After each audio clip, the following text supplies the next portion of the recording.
할렐루야. 오늘 겸손 제6과 겸손하여 흥한 왕 솔로몬에 대해서 한번 말씀을 보도록 하겠습니다.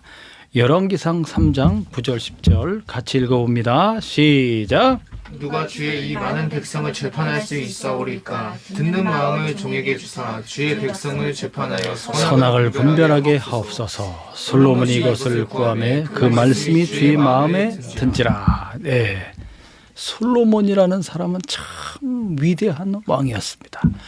너무너무나 하나님을 사랑하는 사람이었습니다. 깊이 하나님을 사랑했어요. 그래서 하나님의 그 말씀과 뜻대로 살기를 원했죠. 그래서 그가 참 내가 어떻게 왕이 되었는가 생각해 보니까 이 모든 것이 하나님의 은혜였다. 하나님의 그 기쁘신 언약 가운데, 그리고 그 하나님의 그 택하심 가운데 다윗 왕의 아들이 많이 있지 않았습니까? 그 많은 아들들 중에서 솔로몬이 왕으로 이렇게 택하심을 받게 되죠. 그래서 그 하나님의 은혜에 대해서 너무너무나 감사했습니다. 그리고 내가 어떻게 하면 하나님이 맡겨주신 이 귀한 백성들을 하나님의 뜻대로 말씀대로 잘 이끌어갈 수 있을까? 그 지도력을 어떻게 발휘할 수 있을까? 이 많은 백성들에게 있는 여러 가지 문제들과 그리고 그들의 어떤 재판에 있어서 선악간에 분별하여서 바른 판결을 내려줘야 되는데, 그래서 그 지혜를 이 솔로몬이 구하게 되는 겁니다. 하나님 앞으로 정말 마음을 다해서 전심으로 그가 하나님 앞에 나아갔다는 거죠. 그래서 1000번제를 하나님께 드렸다. 1000마리의 양과 염소와 송아지 이런 것들을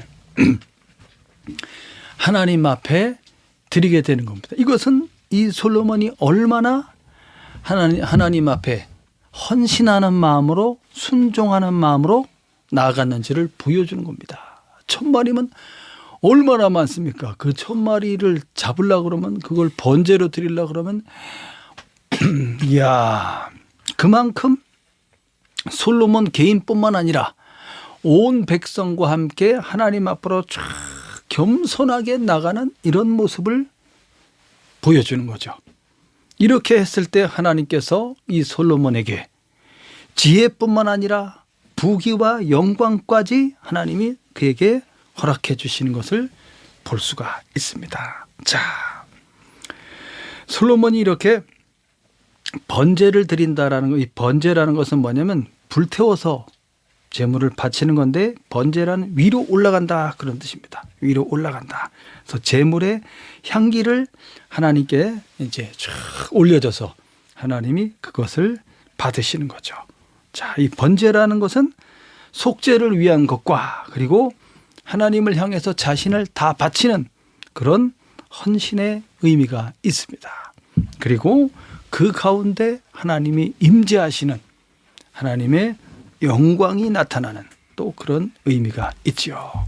자, 본문 말씀에 들어가기 앞서서 솔로몬이 이제 왕이 되면서 그가 어떤 사업을 했는지 한번 살펴보겠습니다. 이 솔로몬이 처음에 왕이 되게 되면서 그의 정적들이 있습니다. 그들을 제거하고 왕권을 강화시켰어요. 그러면서 왕국을 아주 튼튼하고 강하게 하는데 그 첫 번째로 애굽에 이제 공주를 맞이해서 결혼을 하게 됩니다. 그래서 일종의 정략 결혼이 되겠는데, 자, 그렇게 하면서 먼저 성전을 건축했어요. 성전. 7년 동안 하나님의 성전을 아주 화려하고 그리고 아름답게 너무너무나 멋있게 하나님의 집을 이 솔로몬이 짓게 되는 거죠. 이건 대단히 중요한 사업이었어요. 왜 그러냐면 그의 아버지 다윗 있죠. 다윗을 통해서 이제 다윗이 그렇게 하나님의 집을 지어드리기를 원했습니다. 그래서 이제 이따가 또 살펴보겠지만 빼앗겼던 법궤, 그것을 이제 예루살렘에까지 찾아오는데 100년이라는 시간이 걸려요. 그래서 다윗 왕이 그 법궤를 예루살렘으로 옮길 때 3만 명이나 되는 이제 사람들을 동원해서 찬양하면서 쫙 그렇게 법궤를 들여오게 되죠. 예루살렘으로. 그래서 그 예루살렘의 성전을 이제 짓게 되는 거예요. 근데 그 성전은 다윗이 지을 수가 없고 그 아들 솔로몬을 통해서 하나님이 지을 수 있게 허락을 해줍니다. 왜냐하면 다윗은 피를 많이 흘렸기 때문에. 그러면서 다윗 왕의 그 나라와 그리고 그 왕권이 그 아들대로 넘어가면서 영원할 것이다. 이런 메시지를 줍니다. 그게 다윗의 언약이죠. 다윗의 언약. 그래서 솔로몬이 이제 다윗의 아들이지만 하나님께서는 예수 그리스도를 미리 내다보시는 겁니다. 그래서 솔로몬을 이제 하나님께서는 내 아들이다 이렇게 말하는데 그 아들이다라고 말하는 그것은 하나님의 아들 예수 그리스도를 가리키는 거예요. 이 세상 나라는 영원할 수가 없음에도 불구하고 다윗의 왕권이 그 아들에게로 넘어가고 그 나라와 그의 왕권은 영원할 것이다 이렇게 언약을 해줍니다. 그것은 하나님의 아들 그리스도 예수의 나라를 상징하는 겁니다. 그걸 의미하는 거예요. 자, 그래서 그 아버지 다윗 왕의 그 뜻을 따라서 이 솔로몬이 성전을 예루살렘에다가 짓게 되는 거죠. 예루살렘 바로 모리아산. 그러니까 아브라함이 그 아들 이삭을 번제로 바쳤던 그 하나님의 말씀과 뜻을 따라서 모리아산으로 가서 정말로 잡으려고 했지 않습니까? 그때 하나님께서 이제 아브라함을 말리시죠. 야, 네가 독자 이삭도 아끼지 않았으니 네가 나를 경외하는 줄을 내가 이제 알았다 하면서 바로 그 자리가 바로 성전산이 되는 거예요. 모리아산. 그게 예루살렘에 있습니다. 그 예루살렘의 성전을 짓게 되는 거예요. 그러면 이제 본문 말씀을 읽어보면은 먼저 한번 볼까요? 본문 말씀 한번 읽어보겠습니다. 열왕기상 3장 4절부터 한번 읽어보겠습니다. 시작. 솔로몬이 그 제단에 1천 번제를 드렸더니 기브온이요 밤에 여호와께서 솔로몬의 꿈에 나타나시니라. 하나님이 이르시되 내가 내게 무엇을 줄고 너는 구하라. 솔로몬이 이르되 주의 종 내 아버지 다윗이 성실과 공의와 정직한 마음으로 주와 함께 주 앞에서 행함으로 주께서 그에게 큰 은혜를 베푸셨고 주께서 또 그를 위하여 이 큰 은혜를 항상 주사 오늘과 같이 그 자리에 앉을 아들을 그에게 주셨나이다. 예. 하나님 앞에 나아가서 1천 번제를 드리는데 5절에 보니까 어디에서 드렸다고 그랬습니까? 기브온에서. 이제 앞절에 쭉 읽어보면 기브온 산당에서 거기서 1천 마리의 희생 제물을 그 제단에서, 그 제단은 놋제단을, 큰 놋제단이 있었어요. 그러면 왜 법궤는 예루살렘에 있는데 왜 기브온 산당에서 이 제사를, 희생 제사를 드렸겠습니까? 왜 그러냐면 기브온 산당에 성막이 거기에 있었기 때문입니다. 성막이. 자, 그리고 예루살렘에는 법궤를 이제 운반해서 모셔오게 되죠. 다윗이. 그래서 법궤를 두는 회막을 하나 또 만들었죠. 그래서 성막이 2개가 된 거예요. 2개. 그런데 자, 그럼 앞 페이지에 3페이지에 한번 거기 지도를 보세요. 자, 어떻게 하다가 이 성막이 이 기브온에 있게 됐는지 살펴보겠습니다.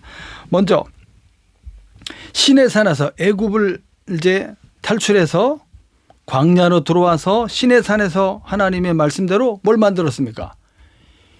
모든 성막과 그 모든 법궤와 기구들을 다 만들었죠.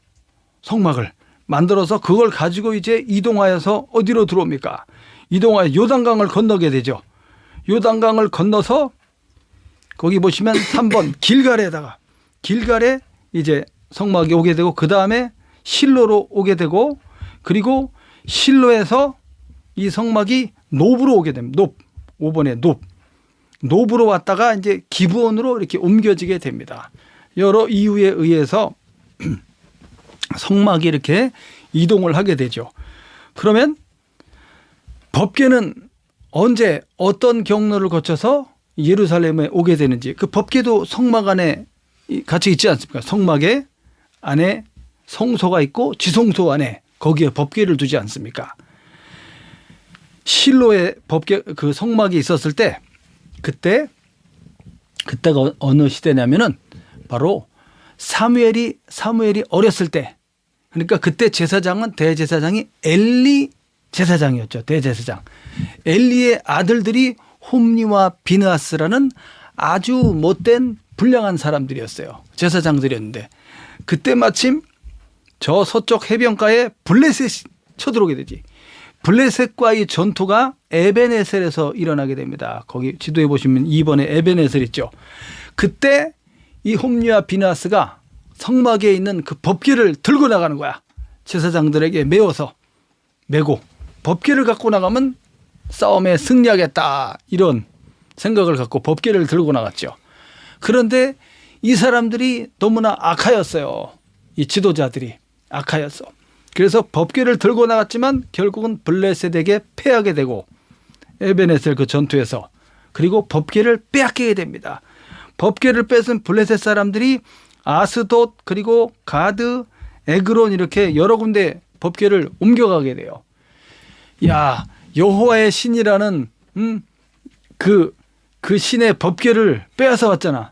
얼마나 기분 좋아. 와, 우리가 이겼다 해서 법궤를 갖다 놨는데, 그들의 신전에 갖다 놨는데 이 블레셋의 신은 다곤이라는 신입니다. 다곤.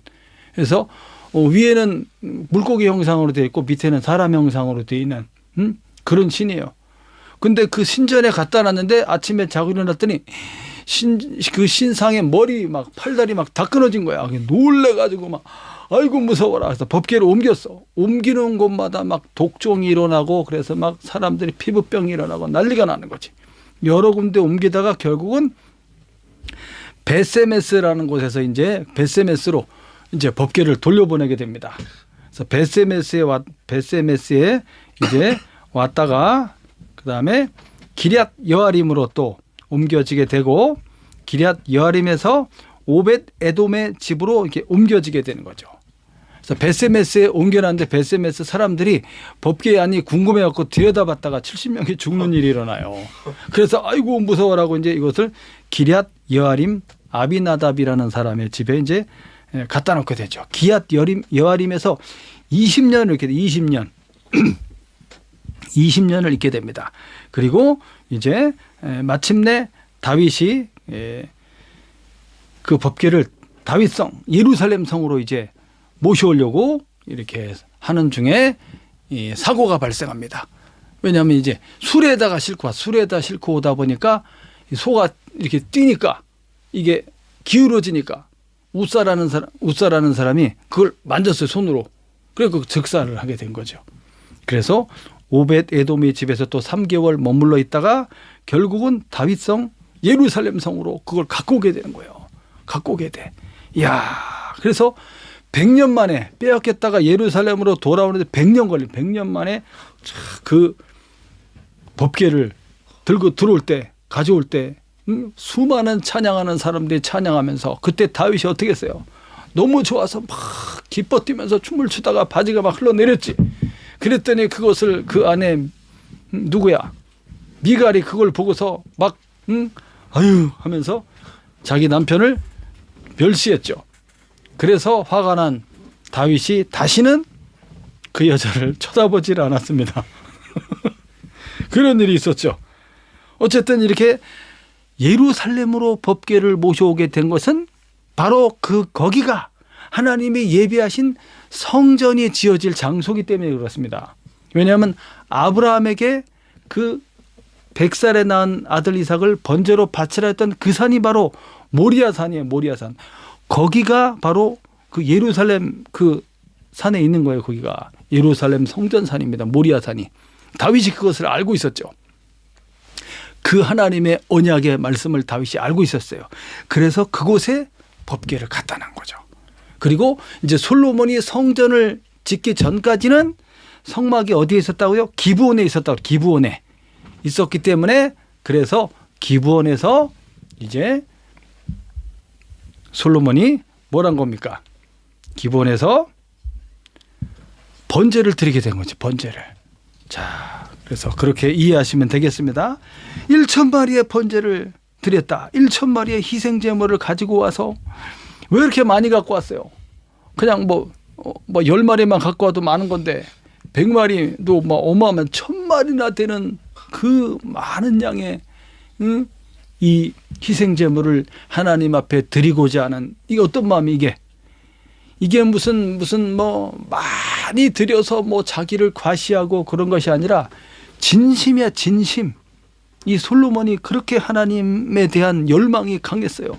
하나님을 정말 사랑하고 하나님 말씀대로 살려고 그러고 자기 자신을 낮추고 내가 어떻게 왕이 되었는가 봤더니 하나님의 은혜로 된 것이다. 아까 읽어봤죠. 6절에 보면 거기에 큰 은혜를 베푸셔서 오늘과 같이 그 자리에 앉을 수 있는 아들을 주셨습니다. 그 다윗 왕에게. 그 아들이 바로 자기지, 자기 솔로몬. 야, 다윗의 아들이 얼마나 많아. 훌륭한 아들이.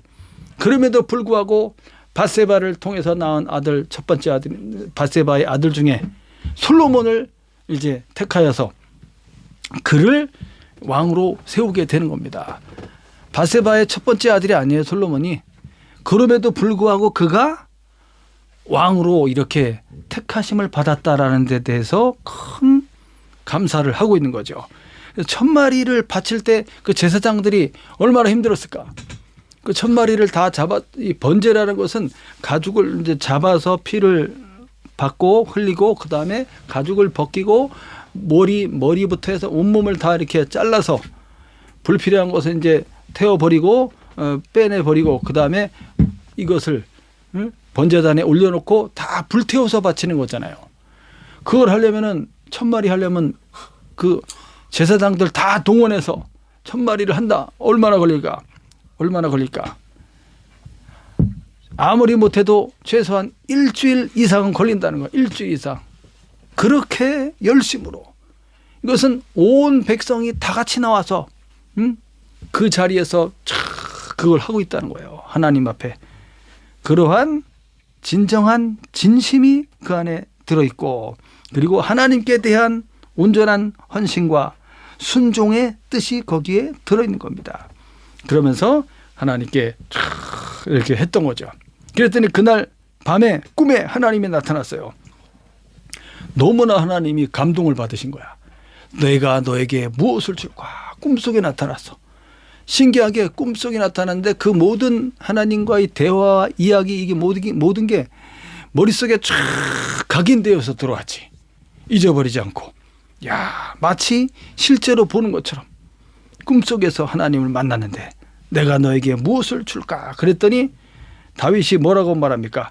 내 종, 주의 종, 내 아버지 다윗의 그 진실하고 성실하고 정직한 그 마음 그리고 그 다윗이 항상 어떻게 했다고 그랬어요? 주와 함께 주님 앞에 행하였다. 그러면서 아버지에 대해서 쫙 이야기를 하죠. 우리 아버지 다윗은 항상 하나님과 함께 했고 하나님 앞에 서 있었으며 그는 성실하고 공의로며 정직한 마음으로 주님 앞에 있었습니다. 저도 그와 같이 그 길을 가고 싶습니다 하는 거예요. 주님 앞에 있었다 이 말은 라틴어로 코람데오라는 뜻입니다. 코람데오. 항상 내가 하나님 앞에 서 있다.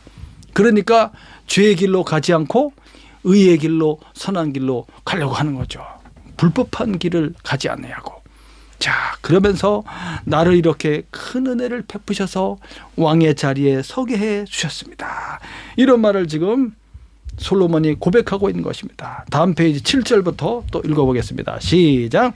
나의 하나님 여호와여 주께서 종으로 종의 아버지 다윗을 대신하여 왕이 되게 하셨사오나 종은 작은 아이라 출입할 줄을 알지 못하고 주께서 택하신 백성 가운데 있나이다. 그들은 큰 백성이라 수요가 많아서 셀 수도 없고 기록할 수도 없사오니 누가 주의 이 많은 백성을 재판할 수 있사오리까. 듣는 마음을 종에게 주사 주의 백성을 재판하여 선악을 분별하게 하옵소서. 솔로몬이 이것을 구하매 그 말씀이 주의 마음에 든지라. 예.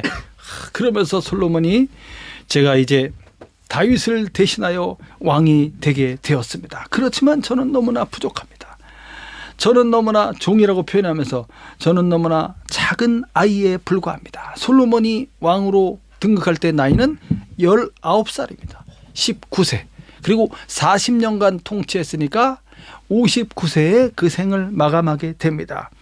그리고 다윗은 70세, 30세의 왕이 돼서 40년 통치했으니까 70세에 이제 생을 마감하게 되죠. 다윗은. 그러니까 다윗보다 훨씬 일찍 솔로몬은 죽게 됩니다. 그 이유는 나중에 설명해 드리겠습니다. 자, 처음에는 이렇게 솔로몬의 모습이 지금 이 나오는 모습이 너무나 겸손한 모습을 보여주고 있어요. 저는 아직 미천하고 미련하고 아직 나이도 어리고 이 막중한 책임을 제가 지금 졌는데 이스라엘의 왕으로서 수많은 백성들을 다스려야 되는데 통치해야 되는데 저는 경험이 미숙합니다. 아직 너무나 연약합니다. 하면서 그것을 고백하고 있는 거예요.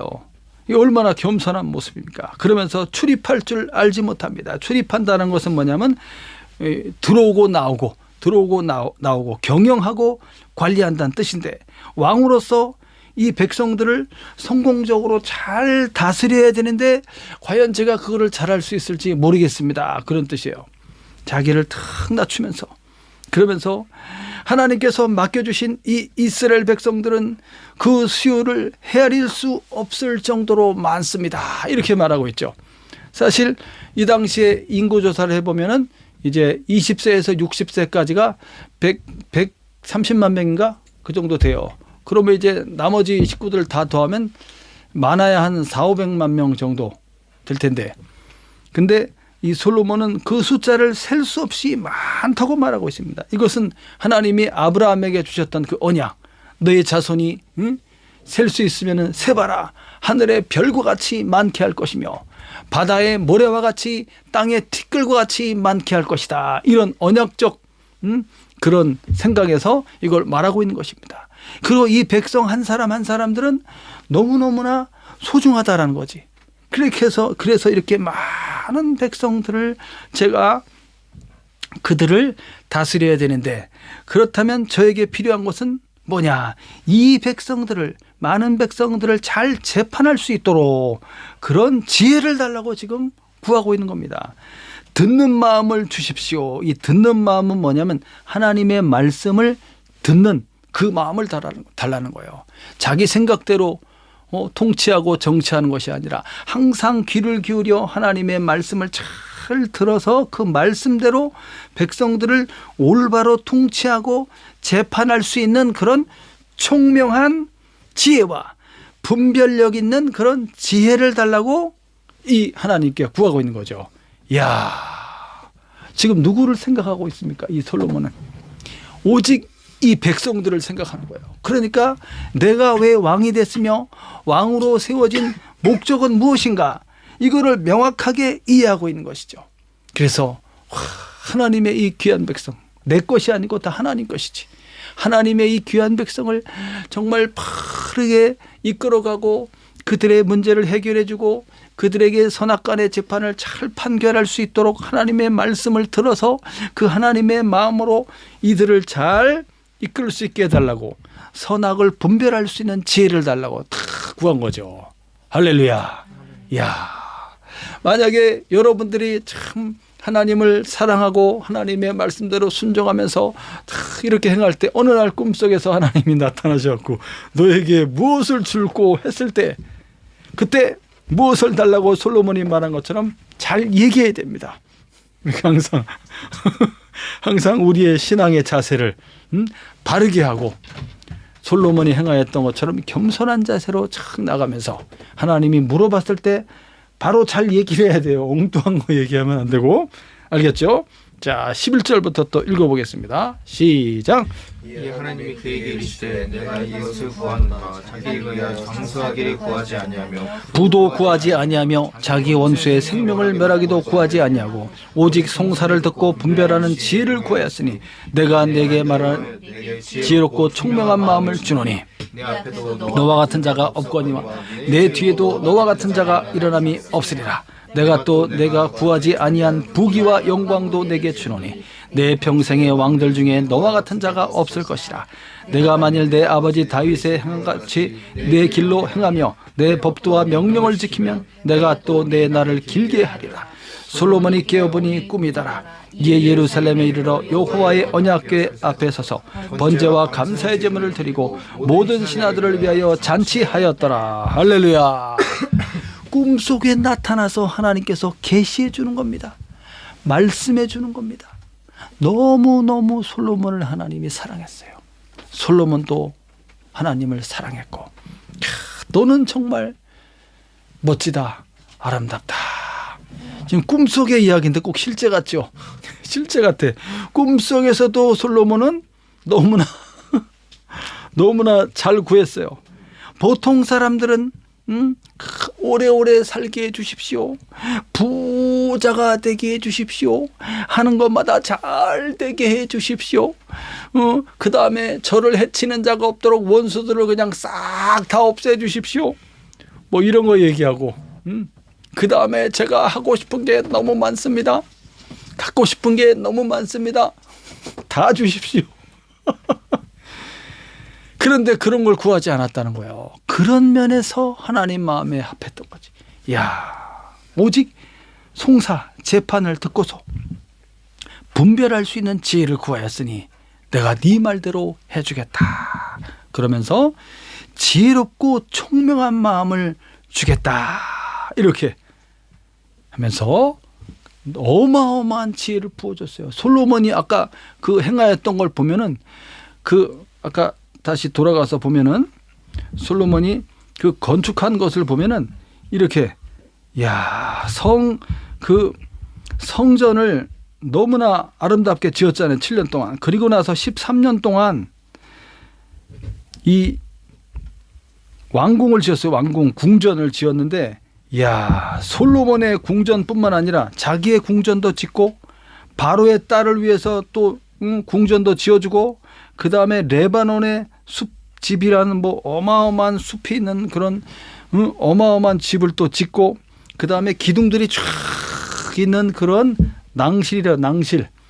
그런 것들을 또 짓고, 그 다음에 왕의 현관. 하여튼 이게 실제로 있으면 한번 들어가서 어떻게 생겼는지 봤으면 좋겠는데 다 옛날 이야기라 볼 수는 없지만 어마어마한 그런 지혜를 가지고 건축의 그 능력이 엄청났다고 그래요. 그래서 성전만 해도 바로 그 애굽의 저기 어디죠? 그 에티오피아의 그 여왕이 찾아왔잖아요. 여왕이 그 여왕 누구지?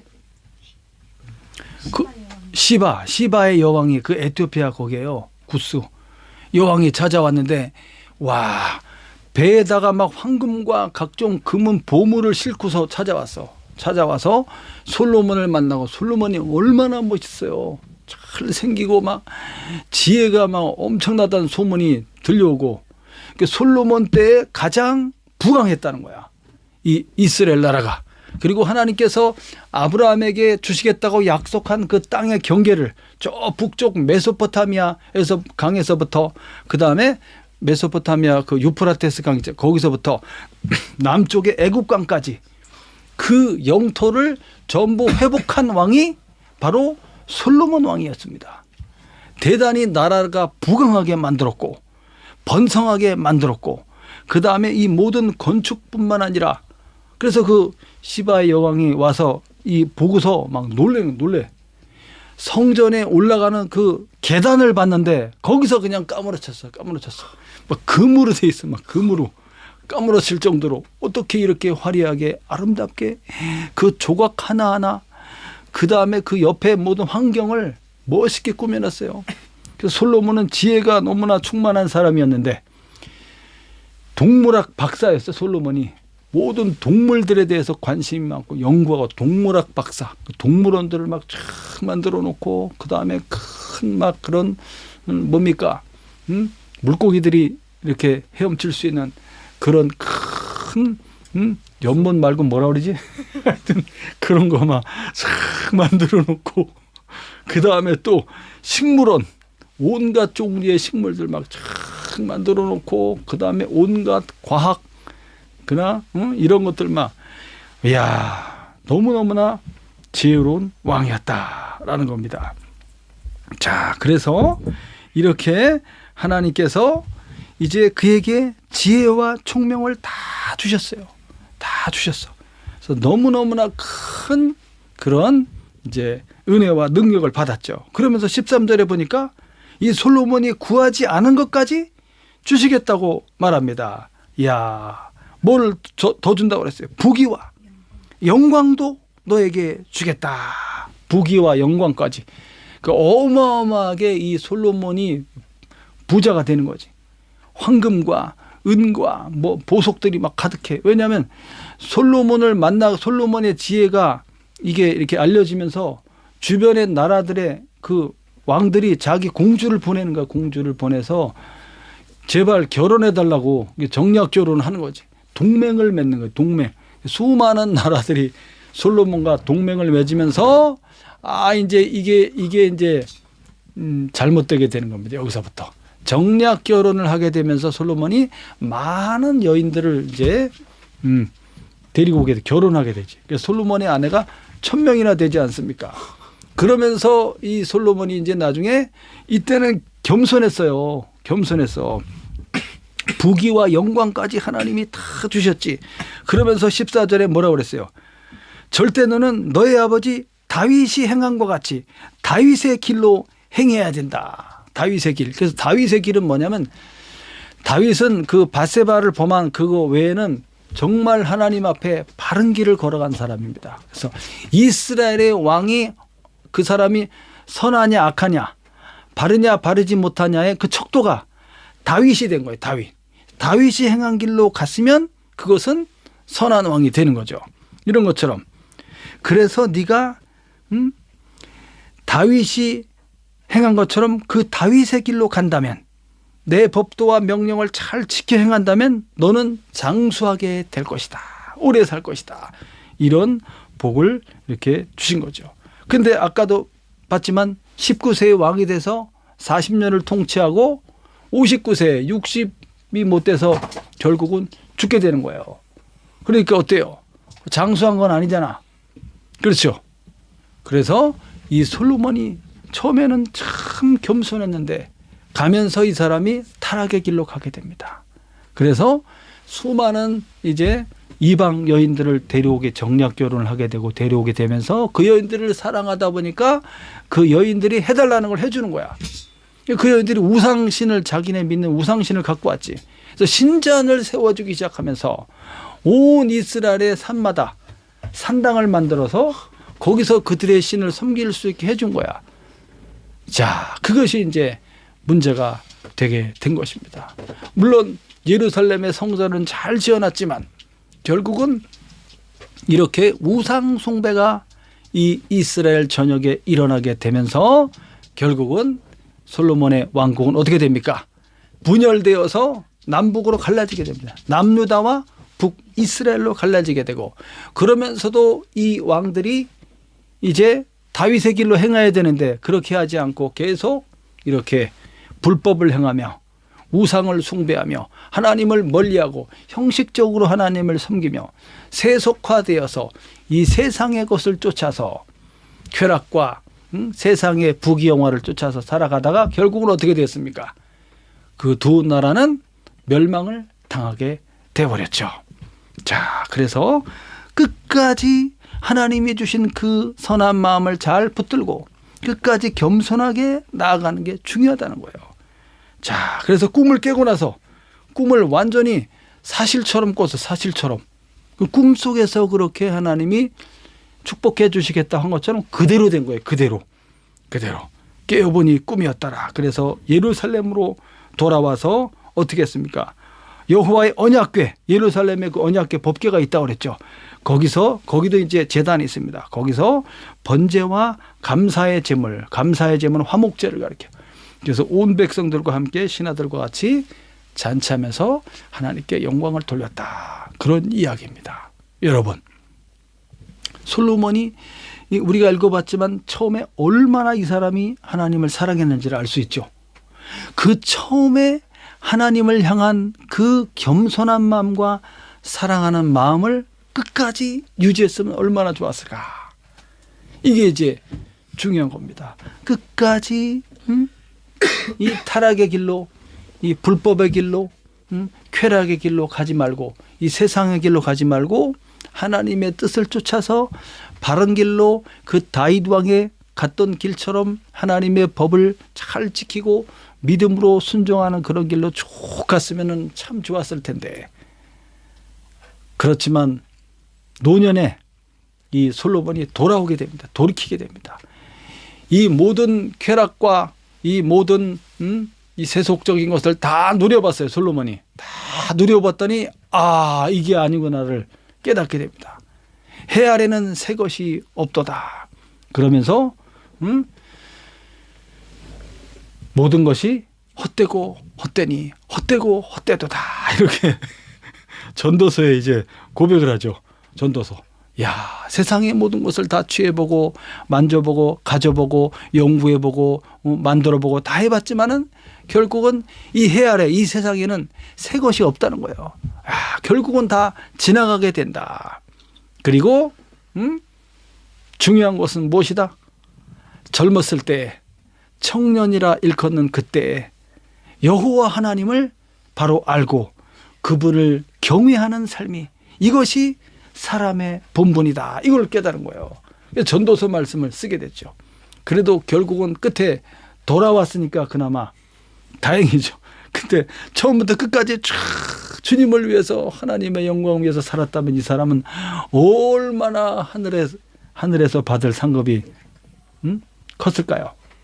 어쨌든 사랑하는 여러분, 하나님의 은혜를 잘 생각하고 처음에 솔로몬이 가졌고 보여줬던 그런 자세를 우리도 끝까지 유지하며 나갈 수 있도록 그렇게 항상 하나님을 생각하고 하나님이 어떤 분인지에 대해서 잘 이해하고 그리고 그 하나님의 거룩하심과 정의로우심과 진실하심, 공의로우심에 대해서 잘 깨달으면서 그 하나님을 사랑하고 그 하나님이 베풀어 주신 은혜를 따라서 우리도 서로 사랑하면서 그리고 남을 긍휼히 여기면서 겸손한 자세로 쫙 살아가시면 항상 오늘 하루를 살아가면서 감사하고 행복한 삶을 살아가시길 바랍니다.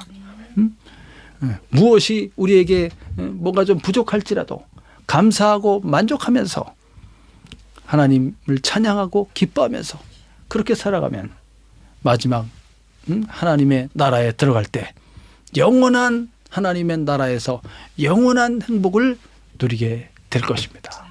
할렐루야. 한 주간도 주 안에서 기쁘고 행복한 주간 되시기 바랍니다. 기도하겠습니다.